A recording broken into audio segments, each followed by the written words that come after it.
Ito pong topic natin ngayon, ito po yung kumbaga parang hindi po natin nakikita na na pwede pong mangyari talaga in the future. Yung pangyayari na ito kay General Torre at yung ginawa ni PBBM, merong iniiwasan lang si PBBM. Kumbaga parang para hindi makapuntos sa kanya ang mga anti-BBM. Hindi natin alam kung sino yung mga anti-BBM na yan dahil maraming grupo. May mga DDS, may mga tropa ni Kibulok, mayroong kung ano-ano pang mga grupo. 'Di ba? Maraming kumbaga umaayaw kay PBBM. So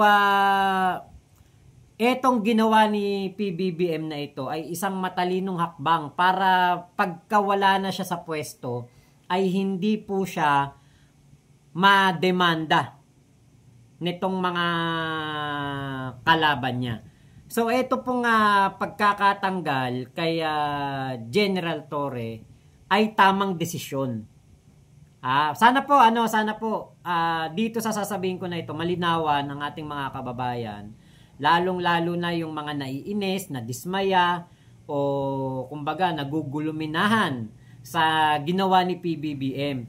Pero ito pong ginawa ni PBBM is the right thing to do para sa kanyang hinaharap, para sa kanyang future. Ito po ang isa sa mga dahilan. Chain of command. In PNP, authority flows through a strictly hierarchy. President, DILG, NAPOLCOM, at PNP chief. So, ang nasa taas po ng chain of command ay ang ating Pangulong Bongbong Marcos. Pangalawa ang DILG. Pangatlo ang NAPOLCOM. Pang-apat lang ang PNP chief. Ngayon, ito po ang kailangan na sinusunod na chain of command. So, ang atin pong PNP chief is appointed by PBBM. Ano nyo po kumbaga, anuhan nyo po, kumbaga, sana po maintindihan nyo po itong aking sinasabi. Salamat, Ate Bergie, kalmado ka na. Sana po maintindihan nyo po na, kumbaga, itong aking punto, para po, kumbaga, mawala na yung inyong agam-agam sa ating Pangulong Bongbong Marcos. So, ito pong si General Torre, inappoint ng ating Pangulo. Yan ang kapangyarihan ng ating Pangulo, na kumuha siya ng mga PNP official na kanyang gagawing PNP chief para po, 'di ba, yung tiwala at ang kumbaga yung komportable siya na mga katrabaho, etong si General Torre nga ang kanyang napili, 'di ba? Hindi po kumbaga parang yung malaki talagang tiwala. Hindi po basta-bastang tiwala 'yan. Talagang buong tiwala ang ibibigay mo sa PNP chief mo. Kaya, 'di ba? 'Yun yung kapangyarihan ng Pangulo. Walang ibang makakapili niyan kung hindi ang Pangulo. So, yung ginawa ni PBBM na pagpili kay General Torre is very popular decision.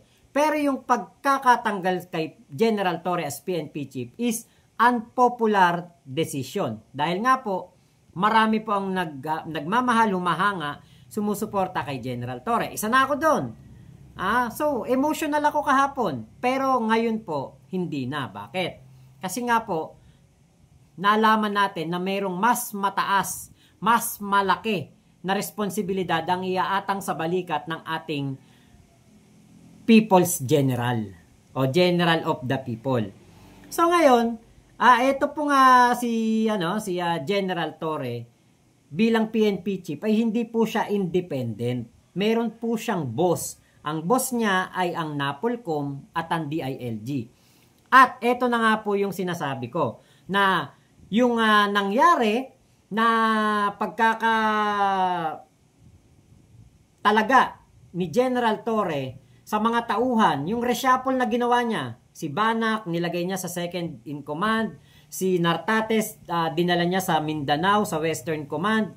Diyan nagkaroon ng problema si General Torre. Kinontra yan ng NAPOLCOM, pero si General Torre po ay hindi po ito sinunod. So hindi natin alam kung bakit po nagmatigas ang ating General Torre patungkol diyan. Ngayon, ito pong ginawa na ito ni General Torre, yun po ang naging problema.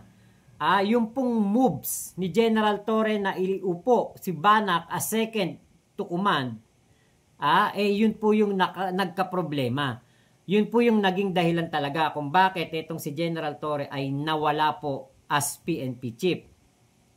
Ngayon, kung si General Torre po ay magpapatuloy na maging PNP chief, madedemoralize at magkakaproblema po ang NAPOLCOM, DILG at PNP.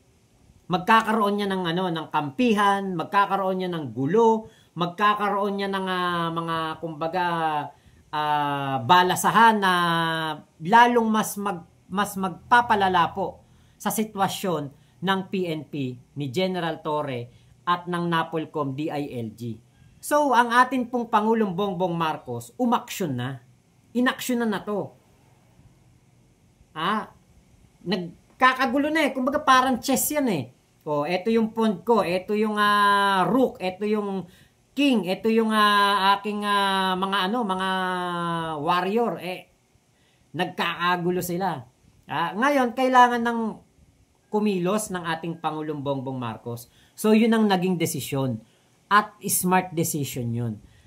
Dahil nga po, kung magpapatuloy si General Torre as PNP chief na meron pong mga hindi na po natutuwa, diyan na po magkakaroon ng kaguluhan at ayaw pong mangyari yan ng ating Pangulong Bongbong Marcos. So alam natin na ang ating Pangulong Bongbong Marcos, napatunayan niya na yan in the past. Katulad ng nangyari kay attorney, ano pangalan nun yung panot? Attorney Rodriguez. Napatunayan niya yan. Kaibigan niya yan, abogado niya yan, kasama niya yan sa kampanya. Pero nung na-involve sa korupsyon o na-involve sa issue, tinanggal. Diba? So, etong si General Torre, para hindi po lalong maging masama ang tingin ng mga taga-NAPOLCOM, ng mga taga-DILG, at lalo pong kumbaga kalabanin ng mga ibang mga PNP official si General Torre, sinunggaban niya na. Actually, sinave niya si General Torre. Sinave niya. Sinave niya si General Torre. Tara na dito, Torre. Labas ka na dyan. Ako bahala sa'yo. Ganon ang ginawa ni PBBM. At vice versa, eto pong si General Torre, syempre, malaki rin maitutulong kay PBBM. Diba? Alam natin yan. Katalinuhan, katapangan, katapatan. Alam natin, ang integridad at kredibilidad ni General Torre hindi matatawaran. So ngayon, ayan na, di ba? Meron ng kautusan, relieved immediately. So, si PBBM po, ito yung hindi natin nakikita. Ito po yung gusto kong intindihin ninyo. Si PBBM po, kung hindi aagapan ang problema na ito ng PNP, kung hindi aagapan ang nangyayaring gusot na ito. Tapos etong si General Torre ay magiging PNP chief niya hanggang next year. Alam niyo po ba na pwede po makasuhan si PBBM dahil po diyan. Pwede siyang makasuhan dahil kinonsinti niya si General Torre. So, etong si PBBM, nakita niya na, naku, magiging problema ko to. Pag ako wala na sa pwesto, pag ako natapos na ang termino ko, pwede kong balikan ng mga anti-Duterte, ng mga anti-BBM, ng mga Duterte, ng mga Kibuloy, supporter. Pwede siyang habulin o kasuhan na, teka, hindi mo ba nakita yung ginawa nung PNP chief mo? Inilagay yung si Nartate sa Mindanao, si Banac sa second in command nang walang approval ng NAPOLCOM, walang approval ng DILG. Si PBBM ang nasa pinaka-top ng chain of command. So kapag po nagpatuloy yan, pwede siyang makasuhan.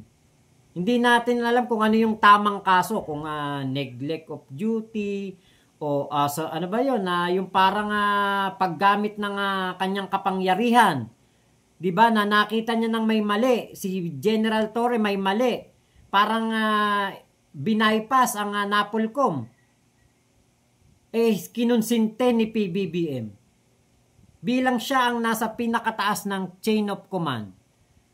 Pwede po talagang makasuhan si General Torre. Kaya, yun ang naging desisyon ni PBBM na si General Torre ay hugutin na lang sa PNP at ilagay po sa mas magandang posisyon, mas kapaki-pakinabang at mas magagamit ni General Torre ang kanyang profesyon bilang engineer, bilang business administration na graduate, at yung kanyang pagiging yung magaling mag-imbestiga. Kaya po, 'di ba? Sabi ko, teka, ito yung hindi ko nakita kahapon ng umaga. Habang ako yung nagdadrive kagabi, naiisip ko, ilalive ko to, ibablog ko to. Tong tong sinasabi na na tamang desisyon ni PBBM. Tama ate Shaila, maraming naiinggit kay General Torre. At nakahanap sila ng butas. Nakahanap sila ng butas. Ako na-realize ko, kung talagang ang NAPOLCOM ay kailangang tanungin muna ni General Torre. NAPOLCOM, ilalagay ko si si Banak second to the command at si si Nartates ilalagay ko sa Western Command. Kung yan ay hindi ginawa ni General Torre, 'di ba? Hindi na natin alam sa kanya kung anong dahilan. Pero, 'di ba, sabi nga po ng kumbaga alinsunod sa batas, alinsunod sa DILG secretary, kailangan ni General Torre kumuha ng kumbaga parang go signal sa NAPOLCOM. So kung may pagkukulang man dyan si General Torre, walang walang kasong kumbaga maliit lang na bagay yan. At napaganda pa dahil ang ating General Torre mapupunta sa mas magandang posisyon, mas kapaki-pakinabang ang kanyang pagiging investigador, matapang, walang sinisino. Nakita na natin, ang pinakamakapangyarihang pastor sa Pilipinas na nagpapahinto ng lindol na huli ni General Torre. Yung anito ng mga DDS na si Digong, 'di ba ayan na at nabubulok sa kulungan ng ICC. So ano pa ba ang kailangang patunayan ni General Torre? Wala na. Ang kailangan sa kanya ay ma-employ ng ating gobyerno para makatulong kay PBBM na hulihin ang mga kurakot, ang mga kriminal, ang mga tumatanggap ng tongpats, ang mga magnanakaw sa kaban ng bayan. Yan ang kailangan ng ating Pangulo. Kaya po, 'di ba? Ito po ang kumbaga blessing in disguise pa ang pagkakatanggal kay General Torre doon sa PNP. At hindi kailangan magsaya ng mga DDS dahil ako ay naniniwala na si General Torre kaya niyang imbestigahan ang mga kapalpakan ng mga DPWH official noong si Digong ang ating Pangulo. 'Di ba? Addictus Rex. Ayan. Addictus Rex. Shoutout sa iyo nireaksyonan ko yung video niya ni Attorney Claire Castro. Ang ganda nung napanood ko. Ayan. Shoutout Addictus Rex. Ayan. Marivic Lumboy. Ayan. Kita ko rin sa mukha ni John Vic may inggit kay General Torre. Ano na nila yun? Problema na nila yung dalawa. Pero sabi naman ni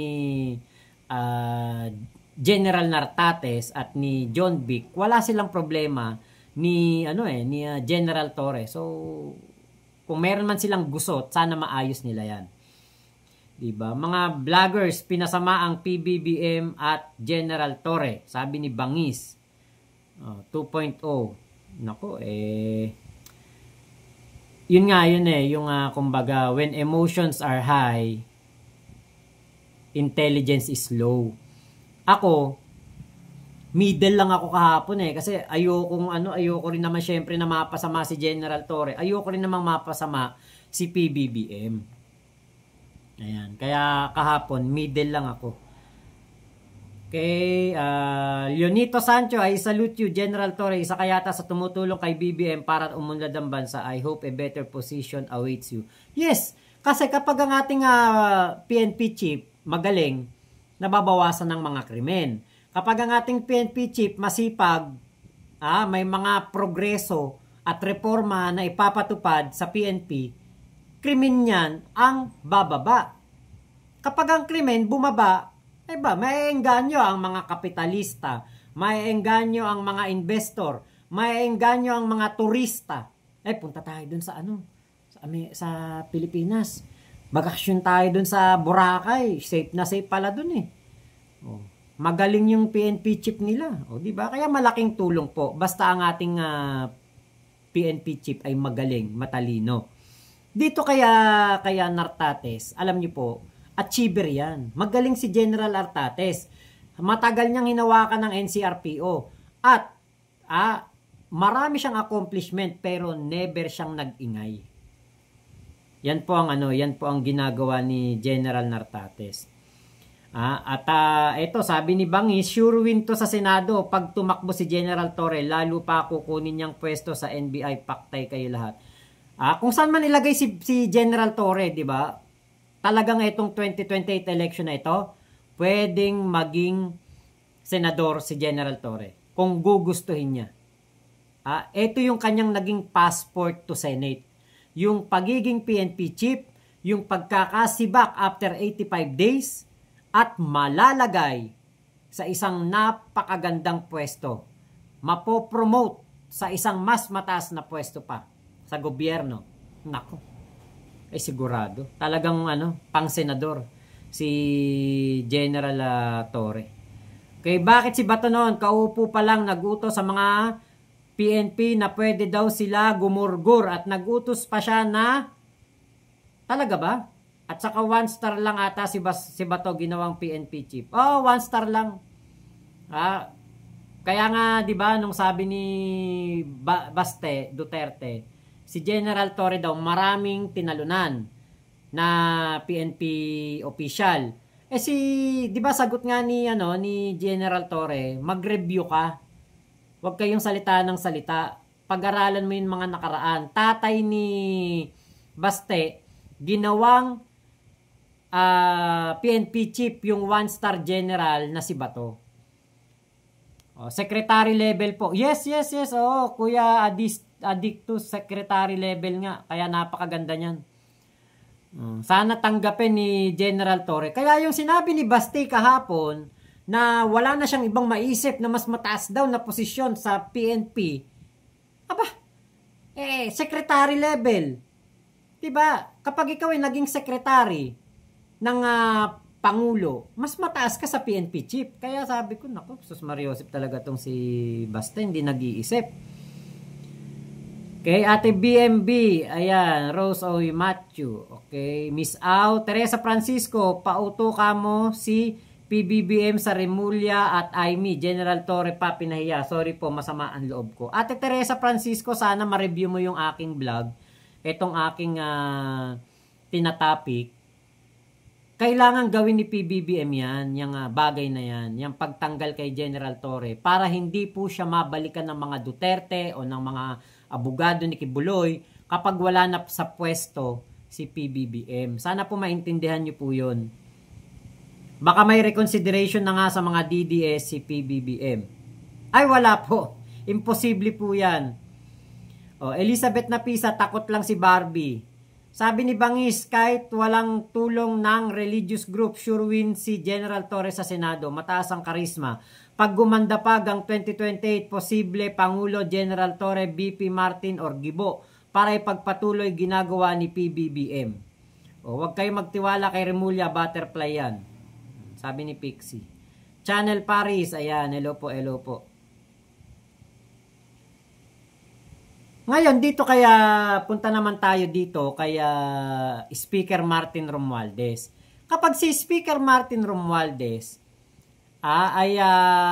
merong kasama na secretary na katulad ni General Torre.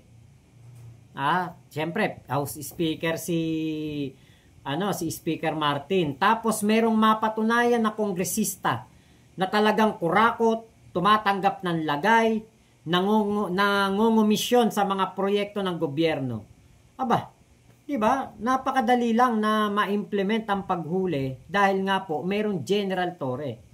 Merong magiging kapangyarihan si General Torre na manghuli. Dahil kung sakali na anti-corruption Caesar ilalagay si General Torre, bubuo ng isang kunwari Presidential Anti-Corruption Team. Kunwari lang Presidential Anti-Corruption Commission.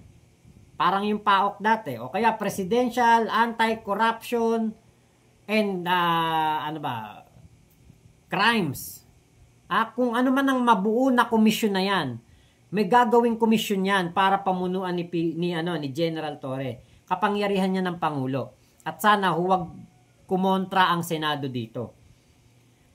Si House Speaker Martin Romualdez, kapag nagtalaga ng komisyon ng ating Pangulong Bongbong Marcos, ng mga ganyang komisyon, para mas lalong mapalalim ang investigasyon sa korupsyon sa ating gobyerno at mapanagot ang mga buwaya, Diyan na babalik ang tawa, ang palakpak sa ating Pangulong Bongbong Marcos. Kasi, di ba, nagsaya DDS kahapon si General Torre, tinanggal, mahina talaga si BBM. Yung nagtatrabaho, yun yung tinatanggal. Pero, di ba hindi nila alam na ang ating Pangulong Bongbong Marcos, napakagaling ng ginawa niyang desisyon. Pinaghandaan niya yung darating na future niya. Syempre, sino ba namang presidente ang gusto na pagkawala ka na sa pwesto makakasuhan ka? 'Di ba? Kaya etong si General Torre, hinugot niya sa PNP para hindi lumaki ang gusot at ilagay niya sa isang posisyon na buong Pilipinas ang sakop at pag-aaralan ng mga korupsyon sa ating gobyerno, pati na rin ang gobyerno ni Digong na talagang talamak ang korupsyon noon. 'Di ba? Kay Sexy Pinay, mga mangmangan DDS, nood kayo vlog ni Atty. Claire para matauhan kayo kung saan ilagay si Torre. May papatrabaho si PBBM dyan. Ayun. Channel pari, sa totoo lang, bilib ako kay House Speaker Martin. Talagang workaholic siya. Ang nagiging shield tagapagtanggol ni PBBM. Actually, si House Speaker Martin Romualdez, kahit na, di ba, alam nyo sa totoo lang, tawagin siyang tambaloslos, tawagin siya ng kung ano-ano baby damulag, ano ba yun, yung mga sabi ni Amy Marcos. Alam niyo sa totoo lang, hindi ako na-hurt o hindi ako naapektuhan. Bakit? Okay pa nga tawagin ganun di ba? Baby damulag, baby giant, ano ba, kung ano tawag. Tambaloslos, tambi, okay lang. Kaysa magnanakaw.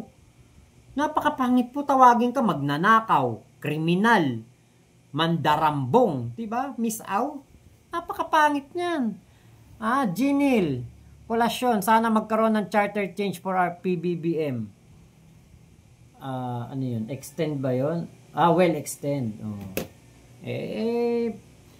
Alam nyo kung ako papipiliin, mas gusto ko yan yung gawing dalawang term, tig 5 years. Okay pa yun Kaysa yung meron tayong magiging presidente na walang kwenta, walang utak, di ba? Para kapag kunwari, magaling yung presidente, katulad ni PBBM, isa pang term. Kasi nasasayang yung yung galing ng presidente. Ngayon naman, kunwari, di ba, 5-year term, 5 years. O kunwari naman, palpak yung presidente, bobo, tanga, magnanakaw, katulad ni Sara, pwede nating tanggalin kaagad yan. After 5 years, hindi na natin iboboto. Hindi na. Hindi ka na pwede ng second term. Bobo ka. Magnanakaw ka. Pakanalang issue na yan. Nadala naman mga DDS. May mas mabigat na gagampanan si Torre. Tama nga po. At Kuya Randy Gorospe, hello po. Yes, si Speaker Martin may mabuting tao yan. Sinisiraan na agad siya kaso banta siya sa pagkapangulo. Anak ng teteng hindi man lang nga naiisip ni Speaker Martin kumandidatong presidente sa 2028. Abe, kung sino yung talagang nangangampanya na simula pa lang ngayon, yun ang naninira. Diba si Sara, nangangampanya na kung saan. Yung kanyang mga biyahe na yon, pangangampanya na yun. Pero ang sinisiraan niya, yung walang planong kumandidato. Si Speaker Martin. Carguerero, General Torre, meaning maraming nakakamiss sa'yo, maraming nagmamahal sa'yo. Ayun. Pare Koy Vlogs ng Canada, hello po. Kuya Addictus Rex, ayan, shout out. Yan. Thank you sa pagsama niyo po dito sa aking live na ito. Salamat po sa inyong mga sumusuporta sa mga BBM vlogger. At